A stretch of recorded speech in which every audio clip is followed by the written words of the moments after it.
गणेश यांच्याकडे गणेश सध्या कुठपर्यंत तुम्ही पोहोचलेला आहात? ॲम्ब्युलन्स आपल्याला दिसते आहे, कुठपर्यंत ही ॲम्ब्युलन्स पोहोचली आहे?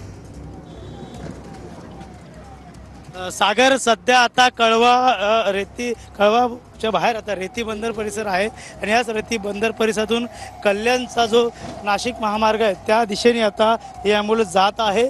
आता या ठिकाणून 5 मिनिटं आली ती आता हायवे जे गाठत आहेत ॲम्ब्युलन्समध्ये त्यांचे नातेवाईक असतील, अक्षय शिंदे यांचा शेव देखील या ठिकाणी आहेत आणि याच ठिकाणी आता ॲम्ब्युलन्स देखील निघालेली आहे। काही वेळापूर्वी कळव्याचे डीन असतील, पोलीस असतील यांच्या समवेत हा मृतदेह त्यांच्या नातेवाईकांच्या स्वाधीन करण्यात आला होता। अक्षय शिंदे यांना या ठिकाणी कळवा असेल, उल्हासनगर असेल, बदलापूर असेल, अंबरनाथ असेल या ठिकाणी त्यांना दफन करण्यासाठी अनेकांनी विरोध केला होता। मात्र सध्या तरी परिस्थिती पाहता उल्हासनगर या ठिकाणी आता खड्डा घातल्यानंतर त्या ठिकाणी अनेकांनी विरोध दर्शवला, खड्डा बुजवला, मात्र पोलिसांच्या समोर आता त्याच ठिकाणी अंत्यविधी होण्याची शक्यता या ठिकाणी नक्कीच गणेश आणि सुनील, तर या संपूर्ण प्रक्रियेकडे आणि या संपूर्ण घटनास्थळावर आपलं लक्ष असणार आहे। धन्यवाद तुम्ही दिलेल्या या सविस्तर माहितीसाठी।